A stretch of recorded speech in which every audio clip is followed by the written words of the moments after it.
Ladies and gentlemen, welcome to MtG Traders. My name is Taryn, and this is a black-white control for Dominaria Standard.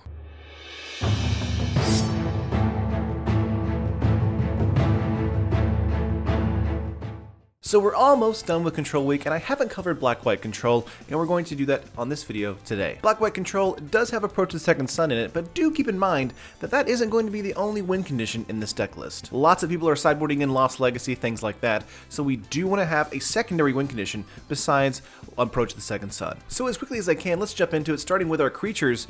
We have 2 Gonti Lord Luxury, 2 Lyra Dawnbringer, and 2 Demon Lord Belzenlok. Basically 4 Giant Bombs and 2 utility creatures for us. A 4-mana 2/3, a 5-mana 5/5, and a 6-mana 6/6. One has Flying, First Strike, and Lifelink, other has Flying and Trample, and the 2/3 just has Death Touch. But the 2/3 has great utility for us, being able to look at the top cards of our opponent's library, pick one, and cast it using any color mana. So if opponent does have a lot of good removal in their deck, or maybe we're getting rid of maybe their own approach, we're going to use Gonti for that particular ability. Lyra Dawnbringer here is just a fantastic attacker for us, being able to get in a lot of great damage, as well as be able to defend ourselves thanks to that First Strike ability, and of course gaining us life with the Lifelink ability as well. Demon Lord Belzenlok is here too because it's actually a great 6/6 flying trampler, but it's also very good with its ability, because when it enters the battlefield, we exile the cards from the top of our library until you exile a non-land card. Then put that card into your hand. If the card's converted mana cost is 4 or greater, repeat this process. So if we have a lot of 4-mana stuff, which we do in the deck list, there's actually a cool way for us to actually draw into more approaches, or draw into more removal, or maybe even draw into more bombs. Either way, the Belzenlok, Dawnbringer, and Gonti are great creatures for us. They're all really great bombs, and a good way for us to either close out a match with Dawnbringer and Belzenlok, or do some utility with Gonti. Other things that keep opponents back, as well as do some damage, are Planeswalkers. We have 2 Gideon, 2 Karn, and 1 Liliana. Yes, Karn is in here. If you want to not have Karn in here, because it actually does increase the price of the deck significantly, I do think Argyle's Bloodfast is a card you can actually kind of replace Karn with, because Karn is basically our draw engine in the deck list here. He can also be a great way to create creatures and make sure we actually get cards we really need from the -1 from Karn. But if you don't like Karn, or you think Karn is just too expensive in the deck list, Argyle's Bloodfast will suit you just fine. Gideon is here on turn 3 to be a great way to shut down an opponent's creature, be a 4/4 attacker, or make sure we don't lose the game until they deal with a Gideon on the battlefield. Karn, of course, is our draw engine, and Liliana Death's Majesty is our creature creation engine, as well as being maybe a board wipe if opponent lets it go to the emblem status. Liliana also has the upside of -3 here, being able to grab the Dawnbringer, Gonti, or even a Belzenlok from the graveyard back to the battlefield for just the -3. I think that's very useful for us, and I think it's going to be super great if our opponent has a ton of removal against our board state and they're not exiled, like with Vraska's Contempt. But that's all the Planeswalkers. Let's go on to our actual spells here, because this is a control list. We're going to have a lot of spells. This is 4 Divest, 4 Fatal Push, 2 Cast Down, 2 Settle the Wreckage, 4 Vraska's Contempt, 1 Urza's Ruinous Blast, and 3 Approach to the Second Sun. We have a lot of legendaries in the deck list here. Of course, we have 5 Planeswalkers, and 4 of the creatures we have out of our 6 are legendary as well. Urza's Ruinous Blast is a great card for us to be able to wipe a board state. A 5-mana legendary sorcery. We have to have a legendary on the battlefield. Exile all non-land permanents that aren't legendary. But that is just a one-of in the deck list here, and that's because that, of course, we only have 9 legendaries in the deck list. We don't want to have too much more as far as this card goes. But Divest and Fatal Push and Cast Down, it's just great early game removal. Divest, looking at our opponent's hand, grabbing a creature or artifact, discarding it. Fatal Push, killing a card of mana cost 2 or less. And if we have Revolt trigger with a Field of Ruin, or something dies like a Planeswalker, we can kill something with 4 or less converted mana cost. Cast Down is a great removal spell, basically killing anything that's not legendary, which is, most of the stuff that's going to come at your face, with the exception of another Lyra Dawnbringer or something like that. Settle the Wreckage is for those token-based strategies and go-wide strategies. History of Benalia is still a huge card right now, and that Black-White Soldier deck, or Black-White Knight deck, rather, is becoming a real threat, so Settle the Wreckage is in here for that. Vraska's Contempt is to help deal with other Karns, Teferis, Lilianas, anything like that we don't like on their side of the field, as well as creatures we can exile them to, like a Scarab God, and Urza's Ruinous Blast, we just talked about that,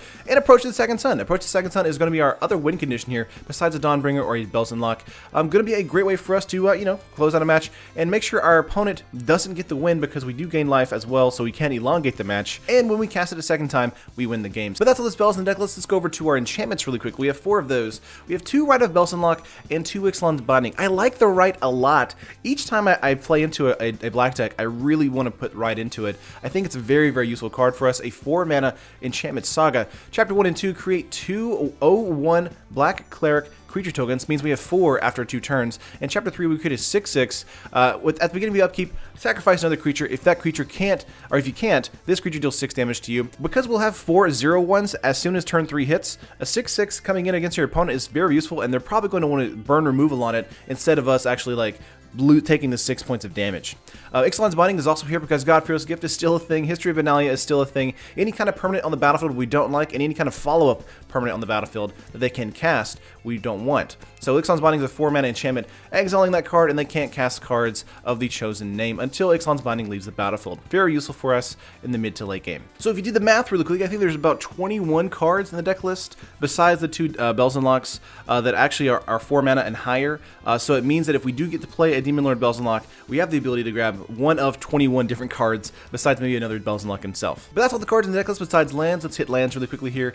We have 8 Plains, 8 Swamp, 4 Isolated Chapel, 4 Concealed Courtyard, and 1 Field of Ruin. I wanted to put Scavenger Grounds in this main board here really badly, but we have so many cards that need double black or double white, and we really did need to like prioritize that. Arc of Arazga could also be put in here if we want to, because we do have some Planeswalkers as well, so that could be another card you could include in here. I didn't as well because I wanted to make sure we were hitting that double black, double white for sure every single turn. But that's it in the 60 cards and Game 1 game plan. Let's get on to the sideboard here. We are starting with 2 Scavenger Grounds, which is of course in there, 2 Authority of the Consuls, 3 Duress, 2 Moment of Craving, 2 Lost Legacy, 2 Cast Out, and 2 Fumigate.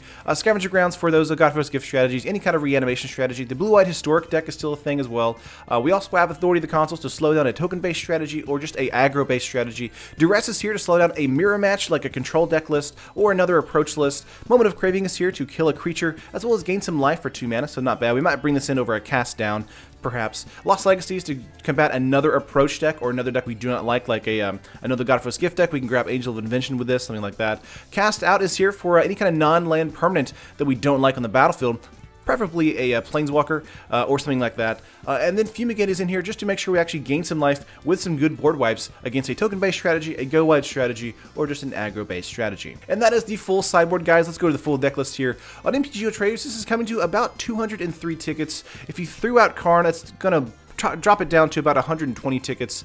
Same thing for the actual paper list here. If you want to build this on paper, it's going to be about 443 bucks. And again, the 2 Karns are coming up to about $133, which again, Argyle's Bloodfast can be used for that slot as well. So if you want to do that, you definitely can. I'm putting Karn in here because, you know, that's the way I wanted to build the deck. I do think having more of the 4 mana cost as well as the legendaries makes Urza's Ruinous Blast and Demon Lord Bells Unlock go off more effectively without a hitch. But that is the full 75, guys. Let me know what you think in the comments down below. Do you like it? Do you hate it? Do you have suggestions for it? Please let me know in the comments down there below. Like it if you like it. Subscribe to the channel if you haven't already. And if you have any ideas for any future decks I should cover in the future, I said future twice there, please let me know in the comments down below. I'll see you guys in the next video. Peace.